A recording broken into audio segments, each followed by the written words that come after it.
जय हिंद दोस्तों, स्वागत है आपका एग्जाम पार यूट्यूब चैनल में। आज की क्लास में आप सभी के लिए लेकर आए हैं हिंदी में बहुत ही महत्वपूर्ण क्वेश्चन आंसर। तो वीडियो को लाइक और चैनल को सब्सक्राइब अवश्य कर लीजिएगा। रोज आप सभी के लिए क्लास लाई जाती है, महत्वपूर्ण क्वेश्चन आंसर आप सभी के लिए यहाँ पर करवाए जाते हैं।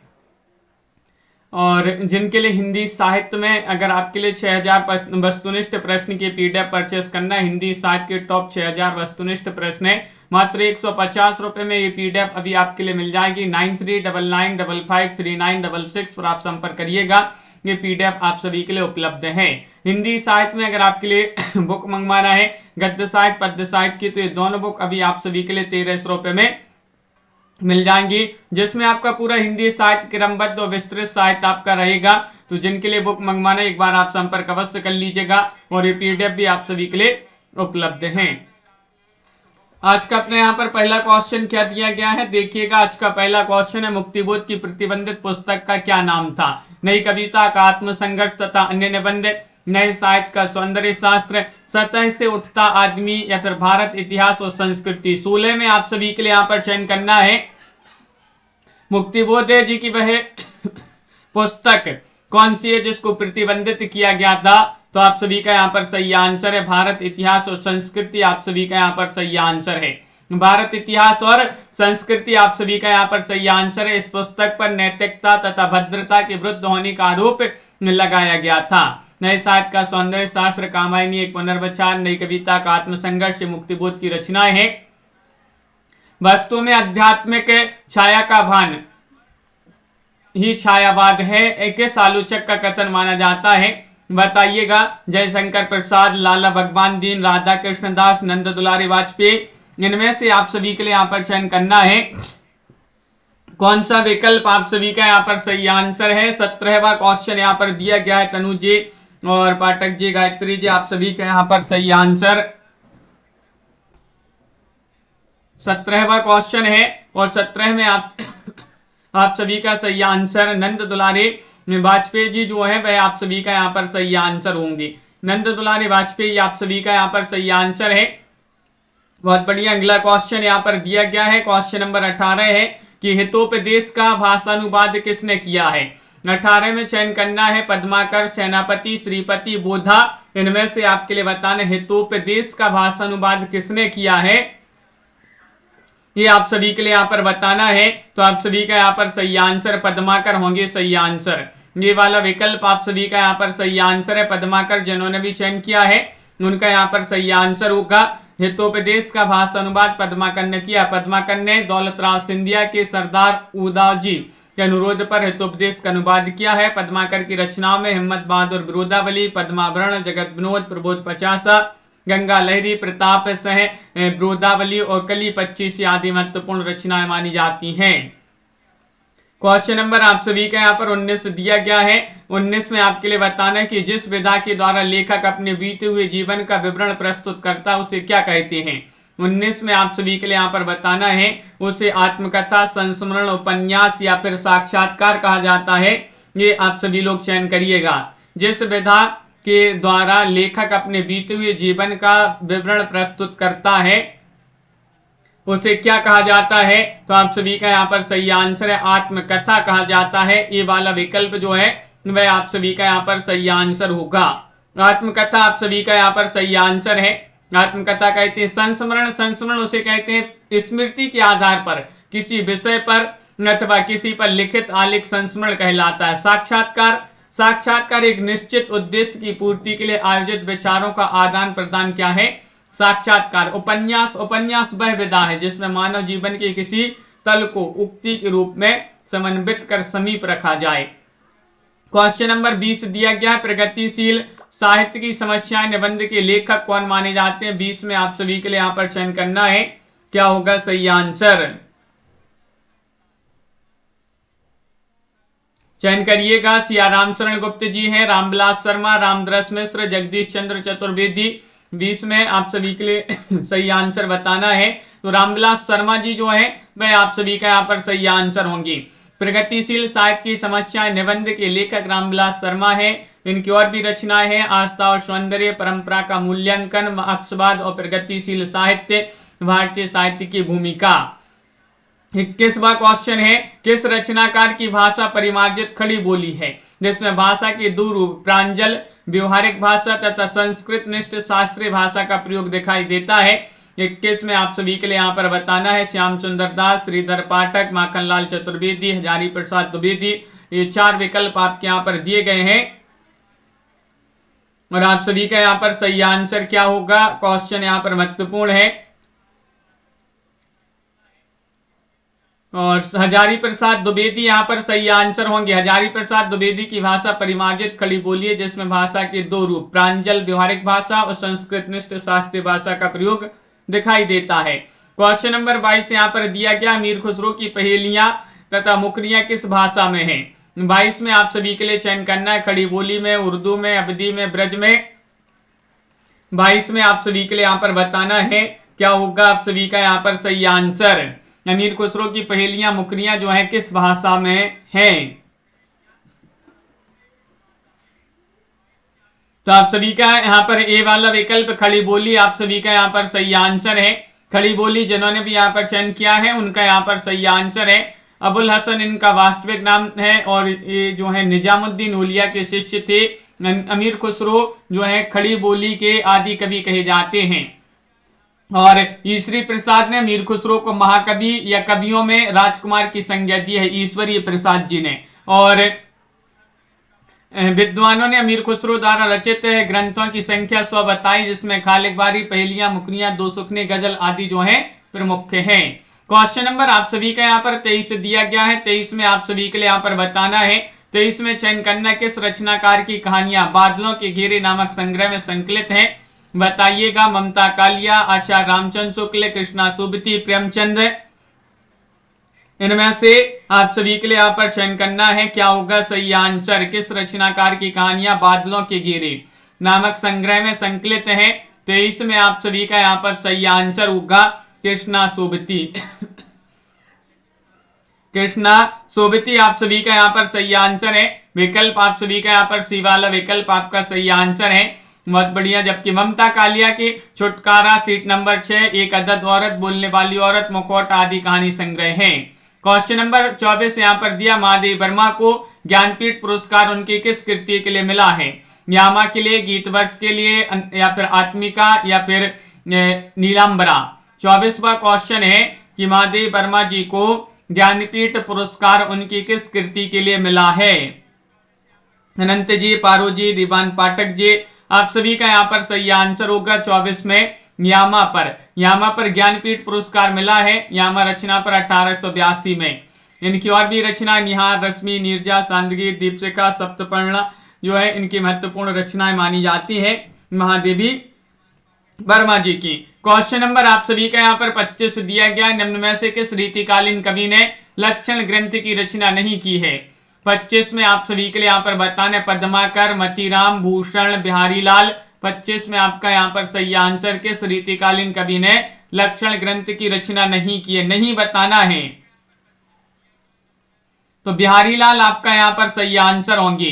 बिहारी लाल जो है इन्होंने लक्षण ग्रंथ की रचना नहीं की है।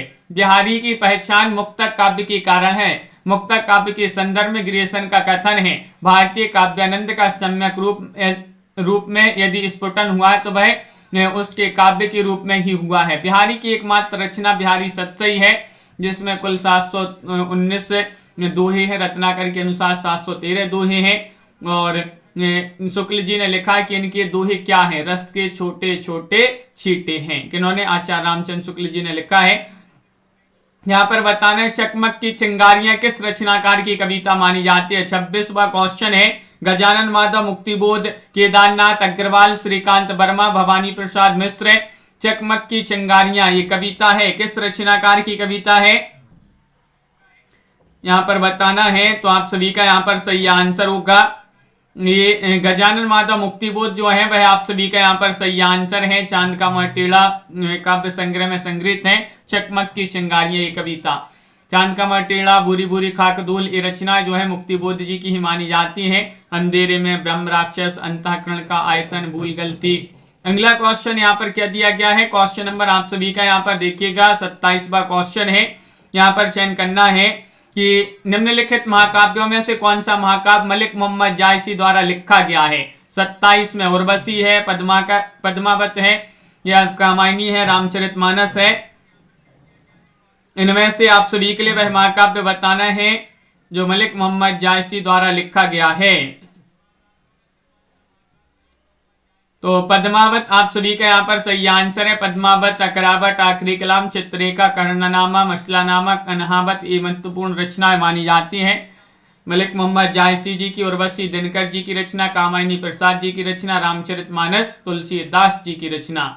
अगला क्वेश्चन देखिए, पद्मावत को विजयदेव नारायण शाही ने हिंदी में अपने ढंग की अकेली ट्रेजिक कृति कहा है। पद्मावत का नागमती वियोगखंड हिंदी साहित्य की अनुपम निधि माना जाता है, निधि है। अगला क्वेश्चन यहाँ पर दिया है, 28वां क्वेश्चन है कि भ्रमर गीत नाम से सूर्य के काव्य को किसने संपादित किया है। 28 में चयन करना है, रामचंद्र शुक्ल, रामकुमार वर्मा, हजारी प्रसाद द्विवेदी, डॉक्टर श्याम सुंदर दास। बताइएगा भ्रमर गीत नाम से सूर्य के काव्य को किसने संपादित किया है। 28वां क्वेश्चन यहाँ पर दिया गया है और 28 में आप सभी का यहाँ पर सही आंसर है। रामचंद्र शुक्ल जी जो है वह आप सभी का यहाँ पर सही आंसर होंगे। आचार्य रामचंद्र शुक्ल यहाँ पर सही आंसर है, बहुत बढ़िया, ये वाला विकल्प आपका सही आंसर है। शुक्ल जी की आलोचनात्मक रचनाओं में गोस्वामी तुलसीदास, जायसी ग्रंथावली, भ्रमर गीत सार, रश्मिमांसा इनकी रचनाएं हैं। रश्मिमांसा शुक्ल जी की सैद्धांतिक आलोचना है। रामचंद्र शुक्ल जी ने आलोचना के क्षेत्र में वृद्धों का सामंजस्य सिद्धांत का प्रवर्तन किया है।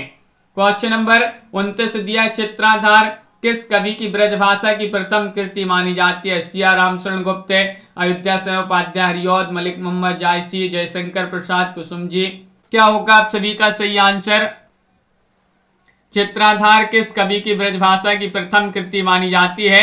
29वां क्वेश्चन यहाँ पर दिया गया है और 29 में आप सभी का यहाँ पर सही आंसर क्या है, ये आप सभी के लिए यहाँ पर चयन करना है। तो मलिक मोहम्मद जायसी नहीं, सॉरी, यहाँ पर जयशंकर प्रसाद जी होंगे सही आंसर। जयशंकर प्रसाद आप सभी का यहाँ पर सही आंसर है, बहुत बढ़िया। इनकी रचनाओं में बहुत ही महत्वपूर्ण रचना इन्होंने लिखी है। बब्रू वाहन, कानन कुसुम, महाराणा का महत्व, झरना, लहर, कामायनी, आंसू, अशोक की चिंता, ये रचना इन्हीं की मानी जाती हैं। रस सिद्धांत के लेखक कौन थे। क्वेश्चन नंबर 30 में आप सभी के लिए बताना है। डॉक्टर नगेंद्र या फिर अभिनव गुप्त, भट्टनायक, आचार्य मम्मट। 30 में आप सभी के लिए यहाँ पर बताना है रस सिद्धांत के लेखक कौन थे। बहुत ही प्रसिद्ध महत्वपूर्ण रचना मानी जाती है। रस मीमांसा रामचंद्र शुक्ल की रचना है। रस सिद्धांत डॉक्टर नगेंद्र की रचना मानी जाती है। ये वाला विकल्प सही आंसर होगा, ये वाला विकल्प जो है सही आंसर है। नाट्य शास्त्र आचार्य भरत की रचना। काव्य मीमांसा आचार्य राजशेखर की रचना। हृदय दर्पण भट्टनायक की रचना है और साहित्य दर्पण विश्वनाथ की रचना है। रसिक प्रिया केशवदास, रस रहस्य कुलपति मिश्र, भाव विलास देवकवि, अभिनव भारती अभिनव गुप्त और काव्य प्रकाश मम्मट की रचना। रस मीमांसा रामचंद्र शुक्ल की रचना। रस विमर्श राममूर्ति त्रिपाठी की रचना और काव्य दर्पण रामदयन मिश्र की रचना। ये पूरी बहुत ही महत्वपूर्ण रचनाएं यहाँ पर दी गई हैं।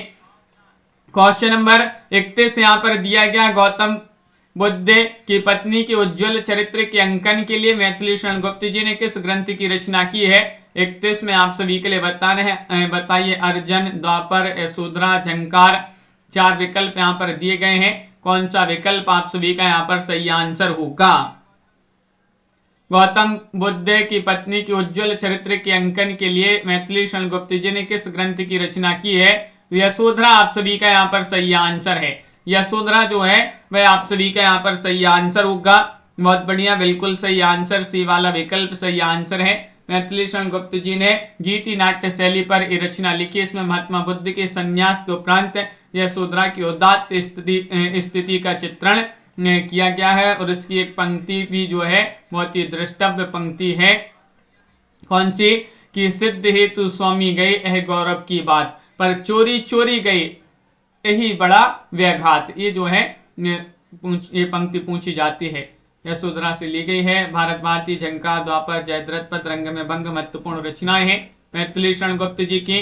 आचार्य रामचंद्र शुक्ल जी ने साक्षात रसमूर्ति किस कवि को कहा है। 32 में आपके लिए बताना है घनानंद, पद्माकर, मीरा, रहीमदास।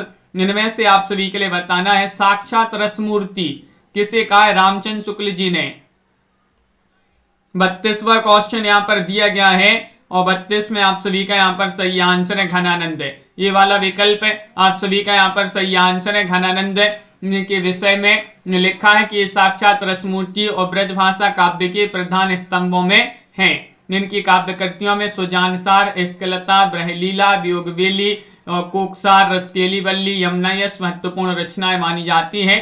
क्वेश्चन नंबर आप सभी का यहाँ पर 33 दिया गया, राम की शक्ति पूजा किसकी कविता है? 33 में बताइएगा। सभी के कमेंट यहाँ पर देखते जा रहे हैं, सभी लोग बहुत बढ़िया आंसर बता रहे हैं। वीडियो को लाइक बस नहीं किए हैं तो सभी लोग जल्दी से लाइक और कर लीजिएगा इस क्लास को। राम की शक्ति पूजा ये जो कविता है निराला जी की रचना मानी जाती है, उन्हीं की कविता है राम की शक्ति पूजा 1936। इसका आधार बंगला का कृतिवास रामायण है। और अगला क्वेश्चन यहाँ पर निराला जी की रचनाओं में है अनामिका, तुलसीदास, बेला, कुकुरमुत्ता, परिमल। सरोज स्मृति को हिंदी का सर्वश्रेष्ठ और हिंदी का प्रथम शोक गीत माना जाता है, जो कि निराला जी की रचना है सरोज स्मृति। क्वेश्चन नंबर 34 दिया गया है, निम्न में से जयशंकर प्रसाद जी का कौन सा काव्य, कौन सा स्मृति काव्य की श्रेणी में नहीं आती है? वह रचना आप सभी के लिए बताना है चित्राधार, कानन कुसुम, प्रेम पथिक, आंसू। 34 में चयन करिएगा। 4 विकल्प यहाँ पर दिए गए हैं और 34 में आप सभी का यहाँ पर आंसू सही आंसर है। आंसू जो है डी वाला विकल्प है वह आपका यहाँ पर सही आंसर होगा। बहुत बढ़िया।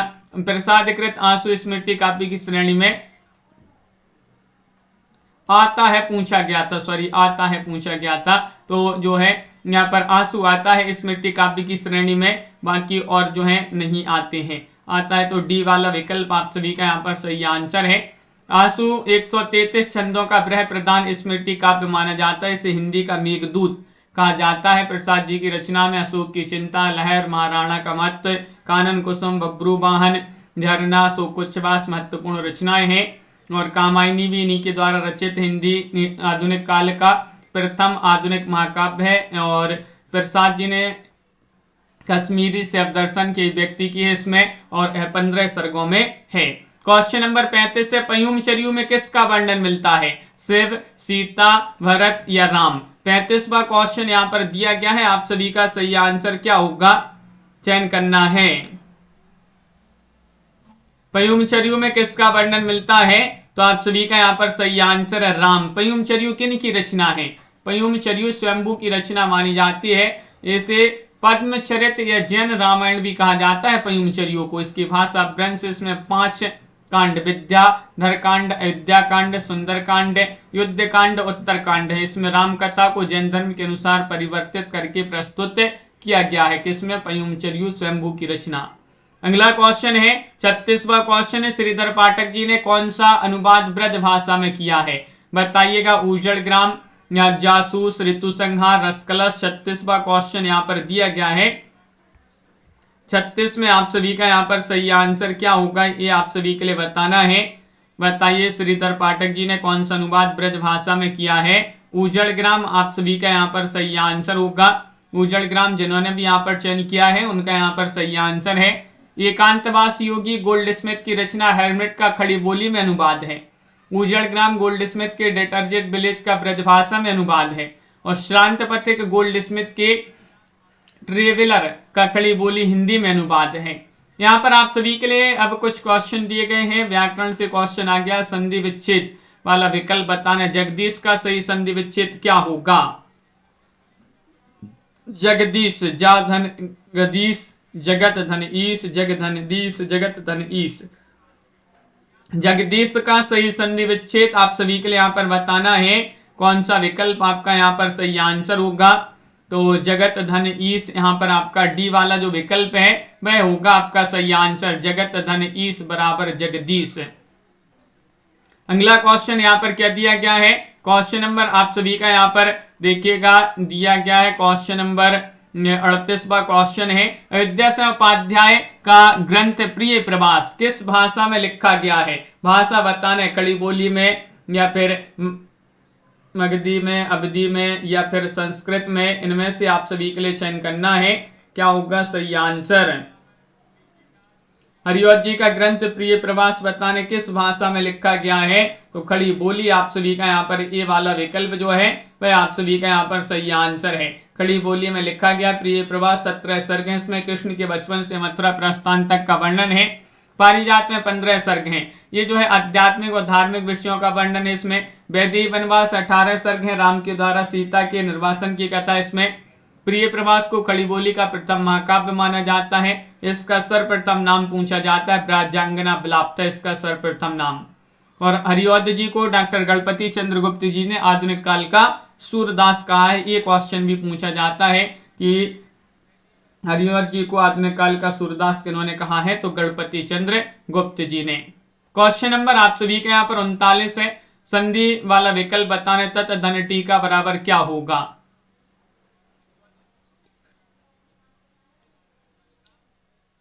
चयन करिएगा। क्वेश्चन नंबर 39 है, तत् धन टीका बराबर क्या है, तो टीका विकल्प आप सभी का यहाँ पर बी वाला जो विकल्प है वह आप सभी का यहाँ पर सही आंसर होगा।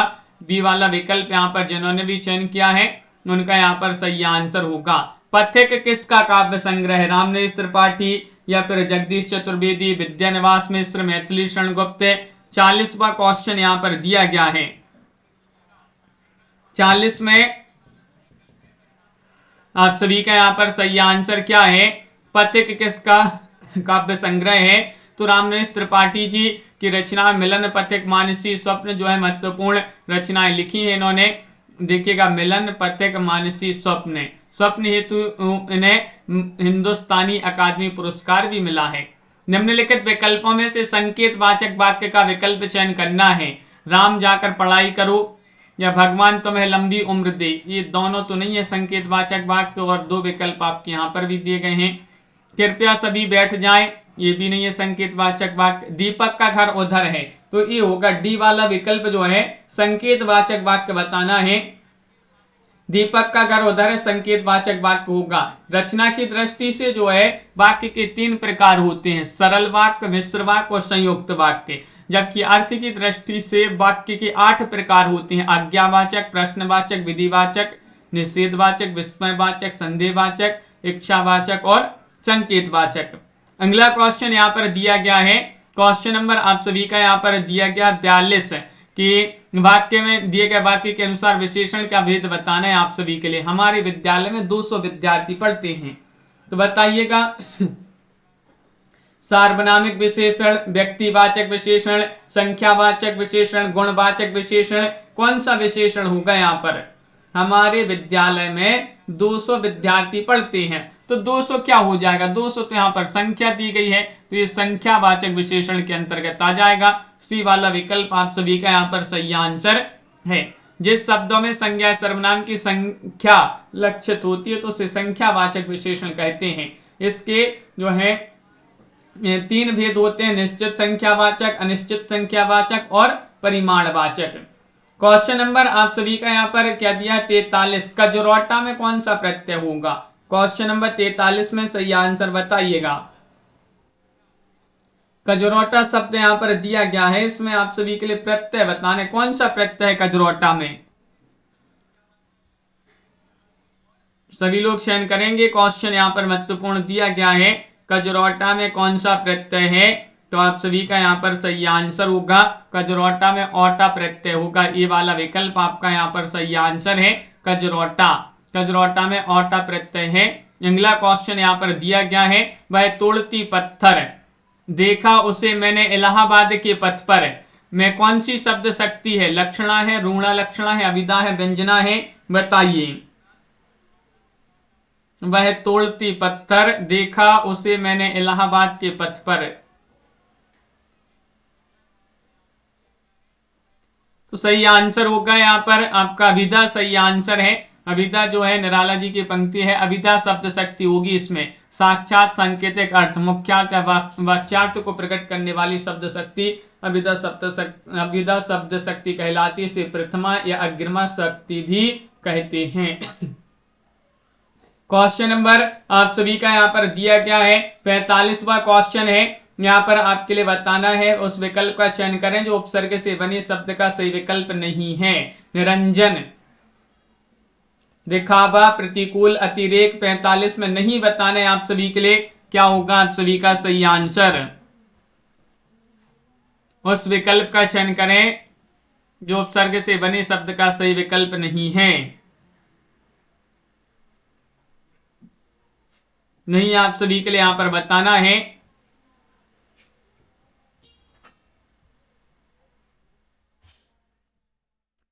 तो आप सभी का यहां पर सही आंसर क्या होगा इनमें से बताना है। तो दिखावा आपका सही आंसर है। दिखावा जो है बी वाला विकल्प वह आप सभी का यहां पर सही आंसर है। दिखावा शब्द उपसर्ग से बने शब्द का सही विकल्प नहीं है। निरंजन में निर, प्रतिकूल में प्रति, अतिरेक में अति उपसर्ग है। क्वेश्चन नंबर आप सभी का यहाँ पर 40 दिया गया है। उस विकल्प का चयन करना है। संयुक्त वाक्य को पहचानना किस विकल्प में, निम्न विकल्पों में से संयुक्त वाक्य बताइएगा किस विकल्प में है। क्या उसने परीक्षा की तैयारी कर ली है, दिन ढल गया और अंधेरा बढ़ने लगा, या फिर मीना बहुत अच्छा गाना गाती है, जैसे ही काम खत्म हुआ वैसे ही हम निकल गए। संयुक्त वाक्य, दिन ढल गया और अंधेरा बढ़ने लगा, बी वाला विकल्प आप सभी का यहाँ पर सही आंसर होगा। संयुक्त वाक्य आप सभी के लिए यहाँ पर चयन करना है। बी वाला विकल्प आपका यहाँ पर सही आंसर होगा।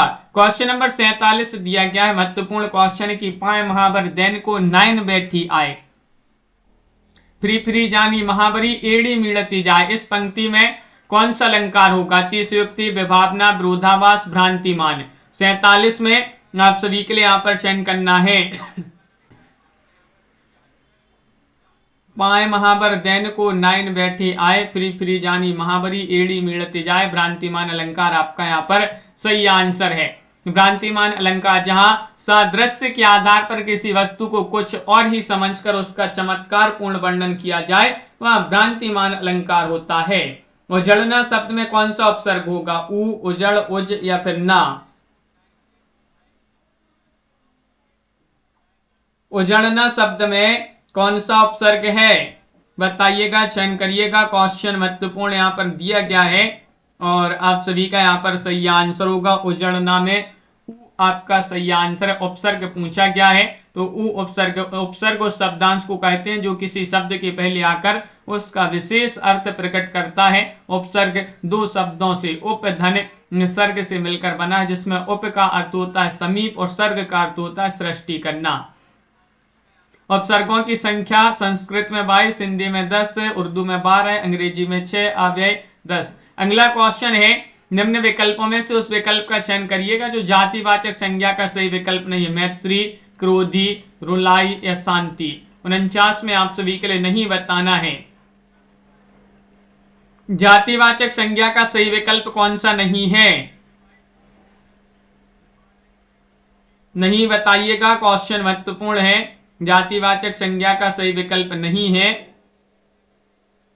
तो क्रोधी आप सभी का यहाँ पर सही आंसर है। बी वाला जो विकल्प है वह आप सभी का यहाँ पर सही आंसर होगा।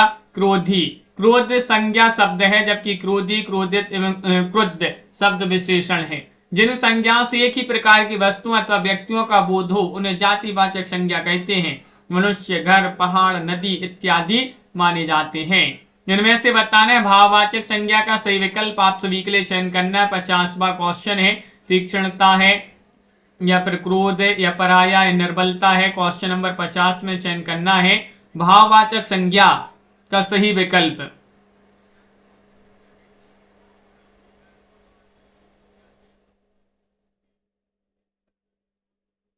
तो पराया आप सभी का यहाँ पर सही आंसर होगा। सी वाला जो विकल्प है वह आप सभी का यहाँ पर सही आंसर है। जिस संज्ञा शब्द से व्यक्ति या वस्तु के गुण या धर्म, दशा अथवा व्यापार का बोध होता है उसे भाववाचक संज्ञा कहते हैं। लंबाई, बुढ़ापा, नम्रता, मिठास, समझ, चाल इत्यादि भाववाचक संज्ञाओं का निर्माण जातिवाचक संज्ञा विशेषण क्रिया सर्वनाम आव्यय में प्रत्यय लगाकर होता है।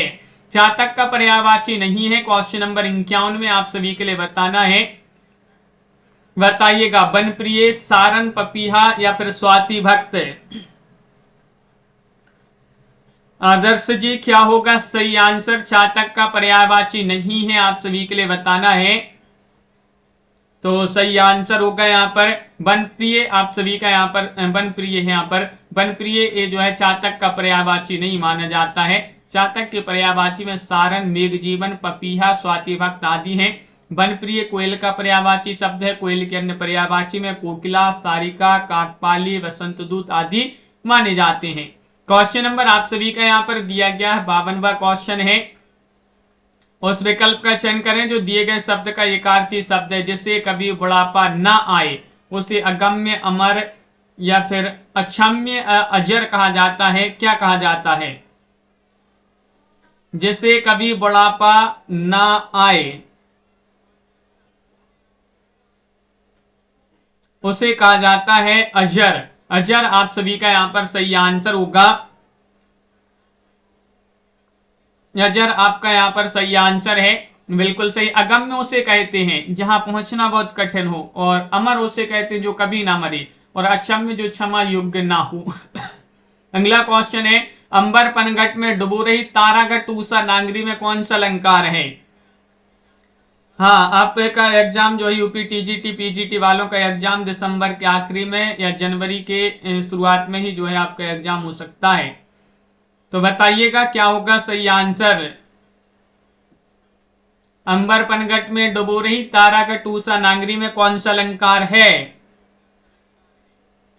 तो सही आंसर है रूपक। रूपक आप सभी का यहाँ पर सी वाला जो विकल्प है वह आपका यहाँ पर सही आंसर होगा। रूपक अलंकार यहाँ पर सही आंसर है। क्वेश्चन नंबर आप सभी का यहाँ पर दिया गया है, देखिएगा 54वां क्वेश्चन है। इनमें से आपके लिए बताना है कि निम्नलिखित विकल्पों में से मिश्र वाक्य को पहचानना है। तुम अगर अपना काम जल्दी पूरा कर लो तो हम घूमने जा सकते हैं। मैं भी तुम्हारे जैसा डॉक्टर बनना चाहता हूँ। रेलगाड़ी बहुत धीरे चल रही है, उसने आज गृह कार्य नहीं किया। 54 में आप सभी के लिए बताना है, बताइए। सही आंसर क्या है?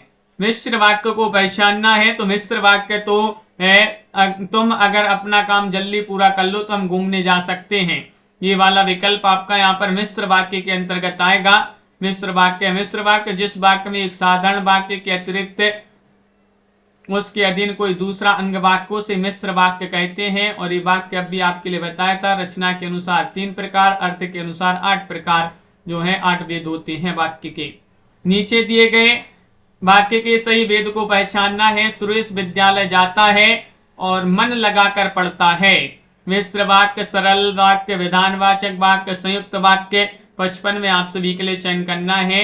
सुरेश विद्यालय जाता है और मन लगाकर पढ़ता है। तो आप सभी का यहाँ पर सही आंसर होगा, ये होगा आपका संयुक्त वाक्य। डी वाला विकल्प आपका यहाँ पर सही आंसर है। संयुक्त वाक्य जिस वाक्य में साधारण अथवा मिश्र वाक्यों का मेल संयोजकों अवयवों द्वारा होता है उसे संयुक्त वाक्य कहा जाता है। डी वाला विकल्प आपका यहाँ पर सही आंसर होगा। क्वेश्चन नंबर आप सभी का यहाँ पर 56 है। यहाँ पर दिए गए युग्म के सही अर्थ वाला विकल्प बताना है। यहाँ पर आपके लिए अग और अघ, अग और अघ का आगे पीछे, आग अंधेरा, और आदत उपकार, पर्वत पाप। 56 में आप सभी के लिए यहाँ पर चयन करना है कौन सा विकल्प आपका यहाँ पर सही आंसर है। लाइक भी करते जाइए सभी लोग वीडियो को, और बहुत ही कम लोगों ने अभी तक इस क्लास को लाइक किया है। रोज आपके लिए क्लास लाई जाती है शाम को 4 बजे। यहाँ पर पर्वत पाप आप सभी का सही आंसर होगा। पर्वत और पाप आपका सही आंसर होगा। क्वेश्चन नंबर यहाँ पर दिया गया है 57वां क्वेश्चन है कि कर्मधारय समास का विकल्प बताना है। चरण कमल, चरण कमल का क्या होगा? कमल का चरण, चरण के समान कमल, या फिर कमल के समान चरण, या चरण का कमल। 57 में आप सभी के लिए यहाँ पर चयन करना है कौन सा विकल्प आपका यहाँ पर सही आंसर होगा। कर्मधारय समास का सही विकल्प चरण कमल है, तो चरण कमल का विग्रह होगा कमल के समान चरण। विकल्प आप सभी का यहाँ पर सी वाला विकल्प सही आंसर है। बहुत बढ़िया। कर्मधारय समास जिस समास के सामासिक पदों में उपमान उपमेय संबंध अथवा विशेषण विशेष का संबंध हो वहां कर्मधारय समास होता है। लालमणि, अध्यापका, और चंद्रवदन, विद्युत वेग आदि जो है माने जाते हैं। अगला क्वेश्चन यहाँ पर क्या दिया गया है, 58वां क्वेश्चन यहाँ पर दिया गया है। इनमें से आपके लिए बताना है कि उस विकल्प का चयन करिए जो उत्तम पुरुषवाचक सर्वनाम का सही विकल्प है। 58 में चयन करना है तुम, हमारे, वे या फिर यह है। 58 में क्या होगा आप सभी का सही आंसर?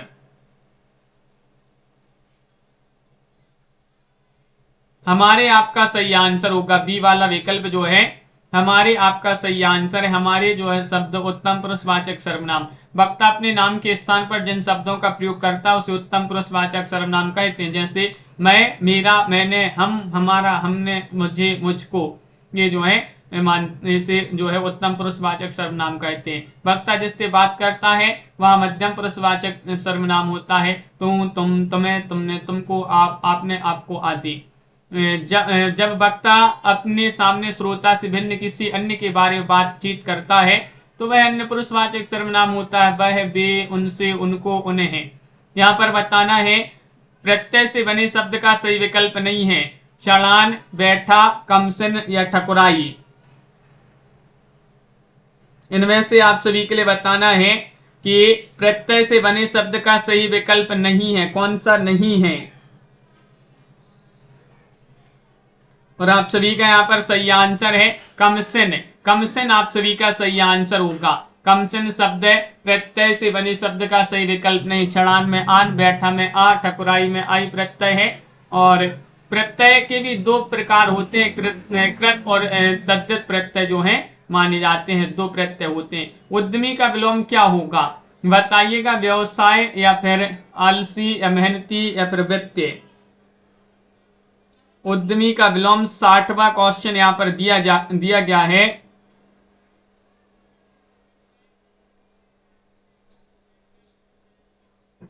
साठ में आप सभी का सही आंसर आलसी होगा। सही आंसर आलसी आप सभी का यहाँ पर सही आंसर, बी वाला जो विकल्प है वह आप सभी का यहाँ पर सही आंसर होगा आलसी अनुद्यमी। जबकि मेहनती का विलोम कामचोर होता है। इस लोकोक्ति का सही अर्थ आप सभी के लिए बताना है। लोकोक्ति दी गई है, चना अकेला चना भाड़ नहीं फोड़ता। अकेले मनुष्य अपने दम पर किसी बड़े काम को अंजाम नहीं दे सकता। मनचाही बात हो जाना, जहां मालिक मूर्ख हो वहां सद्गुणों का आदर नहीं होता। शारीरिक बल और बुद्धि के बीच बुद्धि श्रेष्ठ होती है। अकेला चना भाड़ नहीं फोड़ता, इस लोकोक्ति का सही अर्थ होगा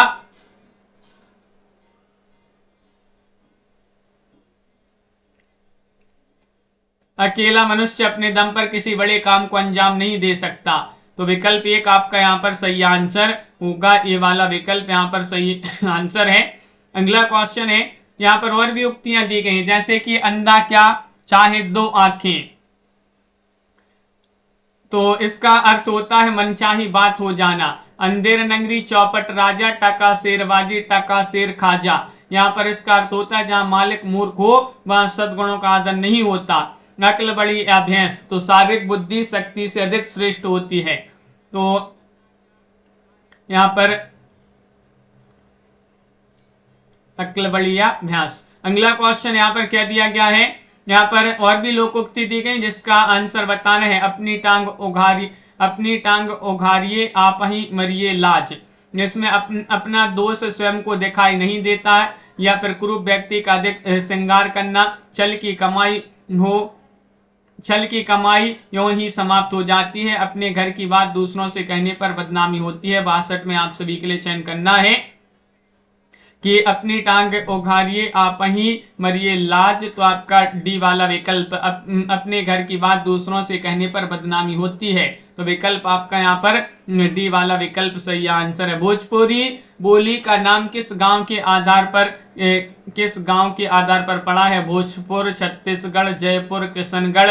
63वां क्वेश्चन यहाँ पर दिया गया है।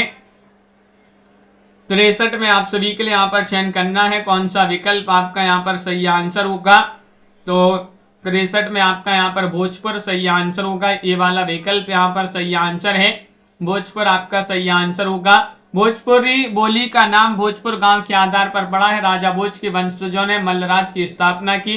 इसका केंद्र शाहाबाद बना, बाद में भोजपुर केंद्र बना।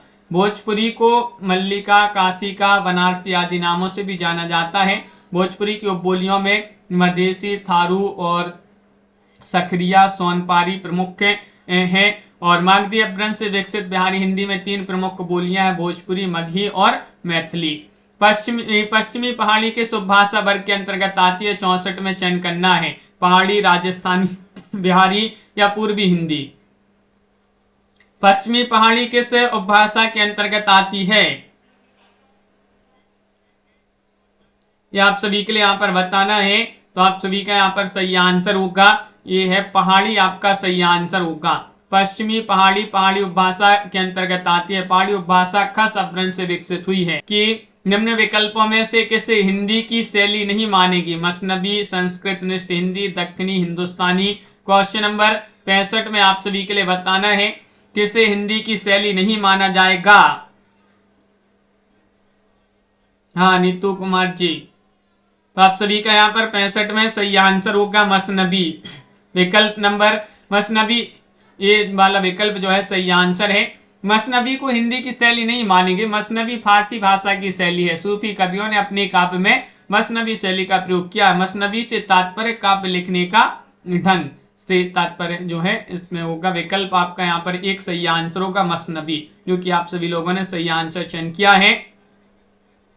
सभी के लिए बहुत बहुत धन्यवाद। रोज आप सभी के लिए 4 बजे क्लास लाई जाती है, रात्रि में 9 बजे और रात्रि में 10 बजे हिंदी साहित्य की आपकी बहुत ही महत्वपूर्ण क्लास होती है इसी चैनल पर। जुड़िएगा आप सभी लोग, उन क्लासों से भी नए नए क्वेश्चन लाए जाते हैं रात्रि में 10 बजे वाली क्लास में। एक बार आप जुड़िएगा, मजा आएगा। और हिंदी साहित्य में अगर आपके लिए जो है 6000 वस्तुनिष्ठ प्रश्न की पीडीएफ परचेस करना है तो मात्र अभी 150 रुपए में ये पीडीएफ मिल जाएगी। मात्र 150 रुपए में हिंदी साहित्य के टॉप 6000 वस्तुनिष्ठ प्रश्न उत्तर।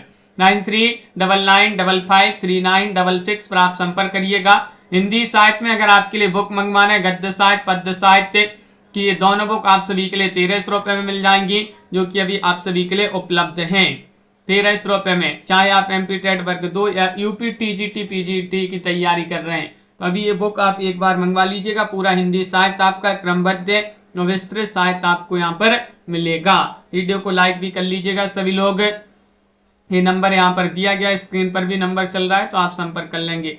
सभी के लिए बहुत बहुत धन्यवाद। अनित जी, कनकलता जी, दीपक जी, मनीषा जी, रीमा जी, कंचन जी, तनु जी, कीर्ति जी, मनीषा जी, वंदना जी और शालिनी जी, रेणु प्रकाश जी, कुमुद जी, आकाश जी, मेधा जी, डीके जी, कीर्ति जी, सोना जी, शालिनी जी, प्रियंका जी, सुनैना जी, आदर्श जी, अनित जी, रीमा जी, प्रिया जी, नीतू कुमार जी, उन्नति जी, परमिंदर जी, अंशु जी, सतीश जी, पाठक जी, कुमुद जी, कनकलता जी, दिनेश जी और काव्या जी, पारुल जी, डीके जी, सोना जी, दिव्यांशु जी, राशि खान जी, ममता जी और शालिनी जी, प्रियंका जी, दिव्यांशु जी, आकाश जी, सभी के लिए बहुत बहुत धन्यवाद।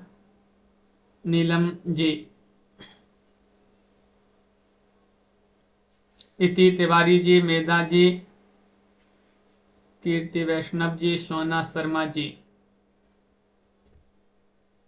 पुनीता जी, दिनेश जी, सोनू राजपूत जी, कंचन जी। तो मिलते हैं रात वाली क्लास में। बहुत बहुत धन्यवाद आप सभी का। जय हिंद।